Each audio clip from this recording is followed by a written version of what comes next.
Dear brothers and sisters, it's another wonderful day again that Heavenly Father has enabled us to be here. And I'm taking this opportunity to welcome all of you into our today's session. And I want to say thank you very much for tuning in. And today I am actually privileged to share with you one of the talks that was given by Elder Kearon. And I think it was just the concluded general conference that happened. Whereby he says that the church is actually a church of joy, and the gospel makes us actually to be joyful people. And there are reasons, many reasons for us actually to be joyful because of what the Savior really did for us. And without further ado, let me just welcome you so that we can actually follow the principles as the apostle of the Lord is teaching. Please welcome. I was baptized into the Church of Jesus Christ of Latter-day Saints on Christmas Eve of 1987, nearly 37 years ago. That was a truly wonderful day in my life and in my eternal journey, and I'm profoundly grateful for the friends who prepared the way and brought me to the waters of that new birth. Whether your baptism was yesterday or years ago, whether you meet in a large multi-ward church building or under a thatched canopy, whether you receive the sacrament in remembrance of the Saviour in Thai or Swahili, I would like to say to you, welcome to the Church of Joy. Welcome to the Church of Joy. Because of the loving plan of our Heavenly Father for each of his children, and because of the redeeming life and mission of our Saviour Jesus Christ, we can and should be the most joyful people on earth. Even as the storms of life in an often troubled world pound upon us, we can cultivate a growing and abiding sense of joy and inner peace because of our hope in Christ and our understanding of our own place in the beautiful plan of happiness. The Lord's senior apostle, President Russell M. Nelson, has spoken of the joy that comes from a life centered on Jesus Christ in nearly every address he has given since becoming the president of the church. He summed it up so concisely: joy comes from and because of him. For Latter-day Saints, Jesus Christ is joy. We are members of the Church of Jesus Christ. We are members of the Church of Joy. And nowhere should our joy as a people be more apparent than when we gather together each Sabbath in our sacrament meetings to worship the source of all joy. Here we assemble with our ward and branch families to celebrate the sacrament of the Lord's Supper and our deliverance from sin and death and the Saviour's powerful grace. Here we come to experience the joy, refuge, forgiveness, thanksgiving, and belonging found through Jesus Christ. Is this spirit of collective rejoicing in Christ what you find? Is this what you bring? Maybe you think this doesn't have much to do with you, or perhaps you're simply used to how things have always been done. But we can all contribute, no matter our age or our calling, to making our sacrament meetings the joy-filled, Christ-focused, welcoming hour they can be, alive with a spirit of joyful reverence. Joyful reverence, is that a thing, you may ask? Well, yes, it is. We deeply love, honor, and respect our God, and our reverence flows from a soul that rejoices in Christ's abundant love, mercy, and salvation. This joyful reverence to the Lord characterizes our sacred sacrament meetings. However, for many, reverence only means this: folding our arms tightly around our chest, bowing our heads, closing our eyes, and holding still indefinitely. This might be a helpful way to teach energetic young children. But as we grow and learn, let us see that reverence is so much more than this. Is that how we would be if the Savior were with us?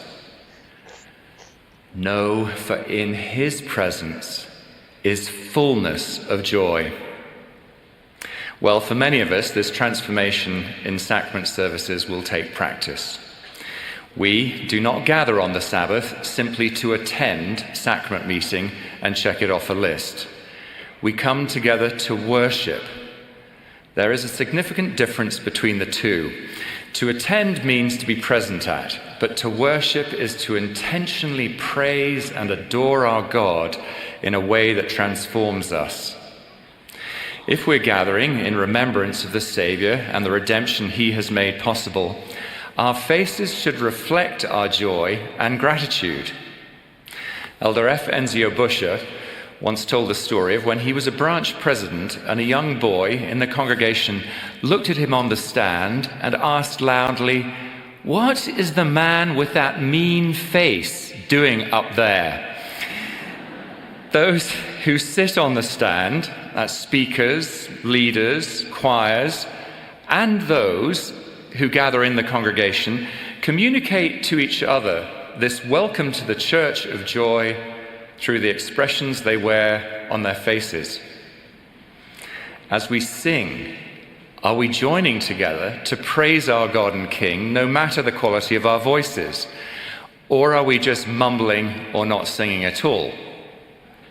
Scripture records that the song of the righteous is a prayer to God in which his soul delights. So let's sing and praise him.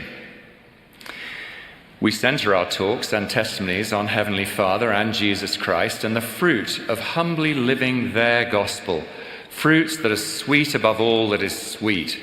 Then we truly feast even until we're filled, that we hunger not, neither thirst, and our burdens become lighter through the joy of the Son. The glorious focal point of our services is the blessing and receiving of the sacrament itself, the bread and the water representing the atoning gift of our Lord and the whole purpose of our gathering. This is a sacred time of spiritual renewal when we witness anew that we are willing to take upon us the name of Jesus Christ and make again the covenant to always remember the Savior and keep his commandments. In some seasons of life, we may approach the sacrament with heavy hearts and overwhelming loads. At other times, we come free and unburdened from cares and troubles. As we listen intently to the blessing of the bread and water and partake of those sacred tokens, we may feel to reflect on the sacrifice of the Savior, his agonies in Gethsemane, his anguish on the cross, and the sorrows and pains he endured on our behalf. That will be what relieves our souls as we connect our suffering to his. At other times,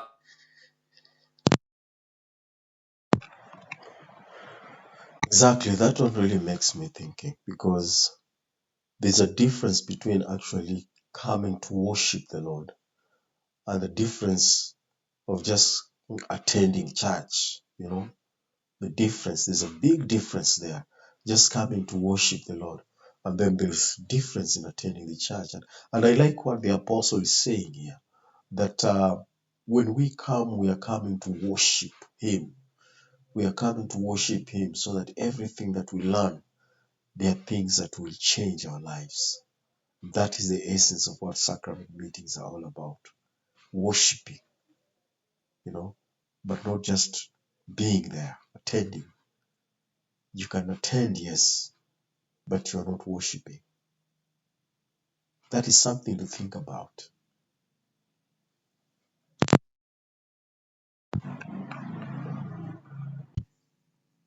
times we will feel to wonder with grateful awe at the exquisite and sweet joy of what Jesus' magnificent gift has made possible in our lives and in our eternities. We will rejoice for what is yet to come, our cherished reunion with our beloved Father and risen Savior. We may have been conditioned to suppose that the purpose of the sacrament is to sit in the pew thinking only about all the ways we messed up during the week before. But let's turn that practice on its head. In the stillness, we can ponder the many ways we have seen the Lord relentlessly pursue us with his wonderful love that week. We can reflect on what it means to discover the joy of daily repentance. We can give thanks for the times the Saviour entered into our struggles and our triumphs and the occasions where we felt his grace, forgiveness, and power, giving us strength to overcome our hardships and bear our burdens with patience and even good cheer. Yes, we ponder the sufferings and injustices inflicted upon our Redeemer for our sin, and that does cause sober reflection. But we sometimes get stuck there, in the garden, at the cross, inside the tomb.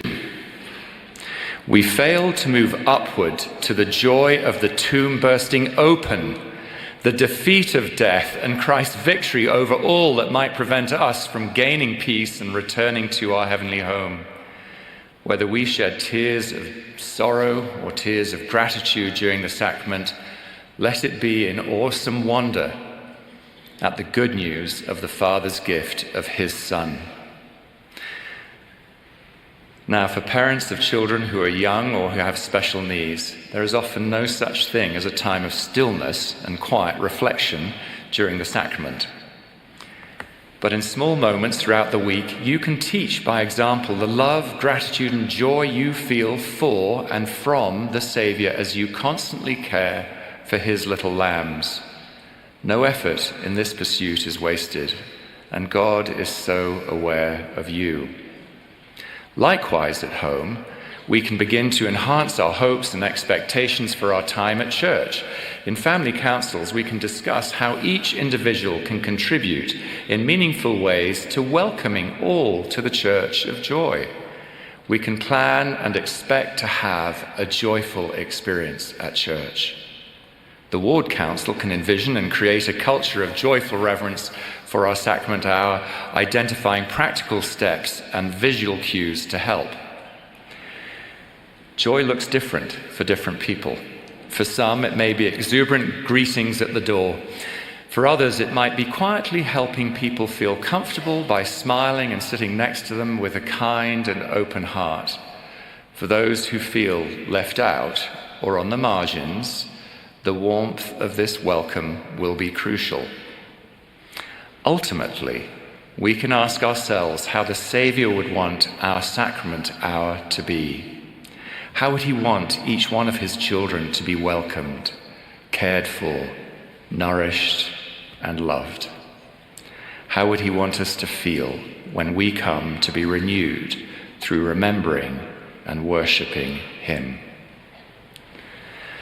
At the start of my journey of faith, joy in Jesus Christ was my first great discovery, and it changed my world. If you have yet to discover this joy, embark on its quest. This is an invitation to receive the Saviour's gift of peace, light, and joy, to revel in it, to wonder at it, and to rejoice in it every Sabbath. Ammon, in the Book of Mormon, expresses the feelings of my heart when he says, "Now have we not reason to rejoice? Yea, I say unto you, there never were a people that had so great reason to rejoice as we since the world began. Yea, and my joy is carried away, even unto boasting in my God, for he has all power, all wisdom, and all understanding. He comprehendeth all things, and he is a merciful being, even unto salvation to those who will repent and believe on his name. Now, if this is boasting, so will I boast, for this is my joy, my life, my light, and my great thanksgiving." Welcome to the Church of Joy. Amen. My dear brothers and sisters, that is Those are great counsels we have actually received from Elder Kearon, the apostle, a member of the Quorum of the 12, the recently newly called apostle. And there are perspectives there that he has actually taught me on how to observe sacrament meetings and on how exactly to ensure that we worship the Lord. You know, that in the things that we partake, the emblems that we partake, we reflect on how the Lord has been pursuing us throughout the week, other than just reflecting on the weaknesses and the shortcomings that we've gone through, but reflect on how much the Lord has been pleading with us throughout the week, and following His example. And one thing He says there that it's always a delight for us to, know that we are actually right with the Lord, and there is always a reason for us to be joyful, knowing that we are a people of a loving Heavenly Father in heaven. So this is a church of joy. There's no need of you being sad, because the gospel itself is good news, and the good news always makes people happy. So we need to be very happy in everything that we go through. Otherwise, thank you very much. God bless you, and looking forward to see you again next time. Thank you.